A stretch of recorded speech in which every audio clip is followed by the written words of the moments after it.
বৃহস্পতিবার সিপিআইএম জামুরিয়ার পূর্ব ও পশ্চিম এরিয়া কমিটির উদ্যোগে প্রয়াত জননেতা প্রাক্তন সাংসদ বিকাশ চৌধুরীর স্মরণে পরিহারপুর বাক্সিমুলিয়ায় কমরেড বিকাশ চৌধুরী নামাঙ্কিত স্মৃতি ভবনে অনুষ্ঠিত হয় স্বেচ্ছায় রক্তদান শিবির। শিবিরের সূচনা করেন প্রাক্তন সাংসদ বংশগোপাল চৌধুরী। উপস্থিত ছিলেন জামুরিয়ার সিপিআইএম নেতা তাপস কবি, মনোজ দত্ত, পশ্চিমবঙ্গ ব্লাড ডোনার্স ফোরামের সভাপতি কবি ঘোষ প্রমুখ। মোট 5 জন মহিলা সহ 24 জন এই শিবিরে রক্তদান করেন। আসানসোল জেলা হাসপাতাল ব্লাড ব্যাংকের পক্ষ থেকে এই রক্ত সংগ্রহ করা হয়। এই শিবিরে উদ্যোক্তাদের পক্ষ থেকে রক্তদাতাদের একটি স্মারক সার্টিফিকেট ও একটি চারা গাছ প্রদান করা হয়।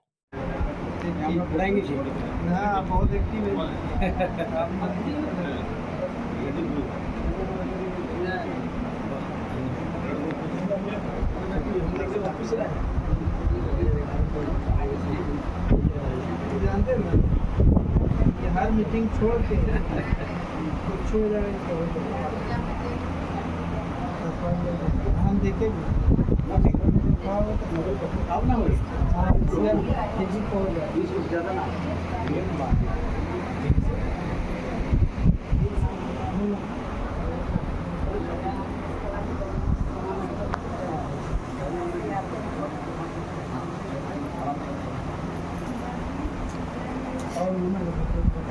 एक तो भूल किया कि बोलता कि सुल्तान भाई के खाना है हम थोड़ा फरियाद कर रहे हैं नहीं है खाली तो आपको दिया मेरा तो कुछ नहीं है मेरा तो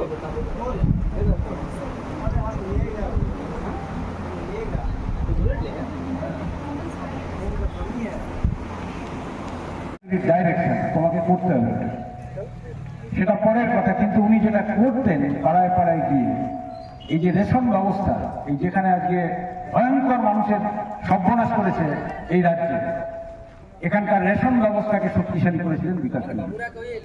কমরেড বিকাশ চৌধুরী জামুরিয়াতে আকাশ থেকে পড়েন। ওই এখন দেখেন না কিছু নেতা তৈরি হয়েছে পশ্চিম বাংলাতে, সরকার চালায়, ওই যে বলে এরোপ্লেনে চেপে নামে আর লিফটে চেপে ওঠে, তাদের পিছনে হাজার পুলিশ থাকে, আপনি থানায় গেলে ডায়েরি করতে পারবেন না। বিকাশ চৌধুরীর কোনো সিকিউরিটি ছিল কিন্তু তাকে উনি নিতেন। সে পরে আমার সিকিউরিটি হয়েছিল, আমি যখন মন্ত্রী ছিলাম, এমপি হলাম পরে, সে আমার গাড়িতে আমাকে বলতো যে বিকাশবাবু আমাকে কোনোদিন নিতে চাই। পুলিশ আমাদের লোকরা সব গার্ড অমুক তমুক, আমাকে একজন কোরিয়ারি ম্যানেজার বলেছে বিকাশ চৌধুরী পার্টি অফিসে একদিন ভাত রান্না করছে। ও জীবন তো আমরা পাবো না, কারণ আপনি কাউকে নকল করে।